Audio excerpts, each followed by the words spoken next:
আজ আপনি যা দেখতে যাচ্ছেন তা আপনার ধারণাকে পুরো বদলে দেবে। কারণ আমরা সাধারণত ভাবি ব্যাংকের লকার বা বোল্ট মানি হাইটেক ফ্যাক্টরি, রোবট, অত্যাধুনিক মেশিন। কিন্তু যদি বলি পৃথিবীর এমন একটি জায়গা আছে যেখানে সাধারণ মানুষ গলির ভেতরে বানিয়ে ফেলছে শক্তিশালী ডিজিটাল লকার। হ্যাঁ, ঠিকই শুনেছেন।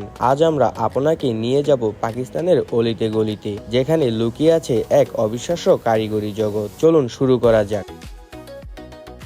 একটা লকার তৈরি হয় না একদিনে, আর শুরুটা হয় খুবই সাধারণ কিছু দিয়ে। একটা ফাঁকা স্টিলের পাত। কারিগররা প্রথমেই ডিজাইন অনুযায়ী মাপ ঠিক করে চক বা মার্কার দিয়ে লাইন টানা হয়। এই লাইনগুলোই ঠিক করে দেয় ভবিষ্যতের লকারের আকার। এরপর আসে কাটার কাজ। একটা বড় কাটিং টুল দিয়ে লোহার পাত কাটা হয়। শব্দের সাথে সাথে লোহার পাতগুলো আলাদা হয়ে যায়। প্রতিটি কাট হতে হবে নিখুঁত। একটু ভুল মানেই পুরো লকারের ডিজাইন নষ্ট। এবার শুরু হয় সবচেয়ে গুরুত্বপূর্ণ ধাপ, ফ্ল্যাট লোহার পাতকে লকারের আকার দেওয়া। এখানে ব্যবহার করা হয় একটি বিশাল হাইড্রোলিক প্রেস ব্রেক মেশিন। এই মেশিন কয়েকশো টন চাপ দিতে পারে। ভাবুন তো, একটা শক্ত লোহার পাত মুহূর্তেই 90 ডিগ্রি কোণে বাঁকছে। ধীরে ধীরে একটা সমতল ধাতু একটা বক্সের আকার নিতে শুরু করে। এটাই লকারের আসল বডি। এখনো কিন্তু এটা পুরো লকার না, কারণ সবকিছু আলাদা আলাদা টুকরো। এখন দরকার সবকিছু জোড়া লাগানো। শুরু হয় ওয়েল্ডিং। আগুনের ফুলকি, চোখ দাঁড়ানো আলো। কারিগররা এক এক করে প্রতিটি কোণ শক্ত করে জোড়া লাগায়। এই ধাপটাই ঠিক করে লকার কতটা মজবুত হবে। একটা লকারের সবচেয়ে দুর্বল জায়গা তার দরজা, আর চোরেরা সবসময় এই জায়গাতেই আঘাত করে। তাই দরজাটা বানানো হয় সবচেয়ে মোটা লোহার পাত দিয়ে। এরপর লাগানো হয় হেভি ডিউটি হিন্স বা কবজা। এই কবজাগুলো তৈরি হয় লেদ মেশিনে। ঘুরতে ঘুরতে লোহার টুকরো হয়ে যায় নিখুঁত গোল। তারপর সেটাকে ওয়েল্ডিং করে লাগানো হয় দরজায়। ওয়েল্ডিং এর পর লকারটা দেখতে একদম অগোছালো লাগে, কোথাও উঁচু কোথাও নিচু। এখন দরকার একদম স্মুথ করা। এখানে ব্যবহার করা হয় অ্যাঙ্গেল গ্রাইন্ডার। ঘষার সাথে সাথে আগুনের ফুলকি ওড়ে, শব্দে চারপাশে কেঁপে ওঠে। ধীরে ধীরে লকারের গায়ে আসে মসৃণতা। শুধু গ্রাইন্ডিং করলেই শেষ না, কারিগররা ব্যবহার করে বডি ফিলার বা পুট্টি।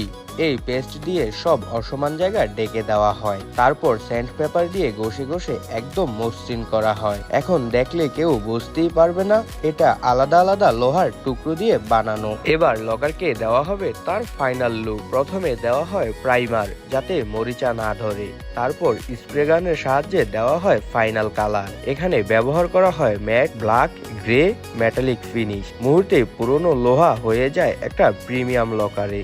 এখন আসল ম্যাজিক। এটা শুধু লকার না, এটা একটা ডিজিটাল সিকিউরিটি সিস্টেম। দরজায় বসানো হয় একটি ইলেকট্রনিক কিপ্যাড। ভেতরে থাকে সার্কিট বোর্ড, ব্যাটারি আর একটি সোলেনয়েড পিন। আপনি যখন সঠিক পাসওয়ার্ড দেন, পিন সরে যায় আর লকার খুলে যায়। যখন ভুল পাসওয়ার্ড ব্যবহার করা হয়, লকার বন্ধই থাকে। কিন্তু যদি ব্যাটারি শেষ হয়ে যায়, তখন এই জায়গায় আছে একটা গোপন ব্যবস্থা, একটি লুকোনো চাবির ছিদ্র বা মাস্টার কি। মানে যে কোনো পরিস্থিতিতেই লকার খোলা সম্ভব। সবশেষে লকারের ভেতরে দেওয়া হয় নরম কার্পেট বা রেক্সিন, যাতে গয়না বা দামি জিনিসে কোনো দাগ না পড়ে। সবকিছু চেক করার পর কারিগররা দরজা খুলে বন্ধ করে, লকের সাউন্ড টেস্ট করে। সব ঠিক থাকলে লকার প্যাক করা হয় পলিথিন বা কার্ডবোর্ড দিয়ে এবং প্রস্তুত গ্রাহকের হাতে পৌঁছানোর জন্য। দেখলেন তো, কোনো হাইটেক ফ্যাক্টরি না, কোনো রোবট না, শুধু দক্ষ হাত, অভিজ্ঞতা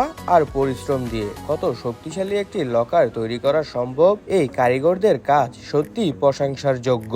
এই পুরো প্রক্রিয়ার মধ্যে কোন অংশটা আপনার কাছে সবচেয়ে বেশি ইন্টারেস্টিং লেগেছে কমেন্ট করে জানাতে ভুলবেন না। ভিডিওটি ভালো লাগলে লাইক দিন, বন্ধুদের সাথে শেয়ার করুন, আর এমন আরো অজানা কারখানার গল্প জানতে চ্যানেলটি সাবস্ক্রাইব করে রাখুন। দেখা হবে পরের ভিডিওতে। ততক্ষণ পর্যন্ত ভালো থাকুন, সুস্থ থাকুন। আল্লাহ হাফেজ।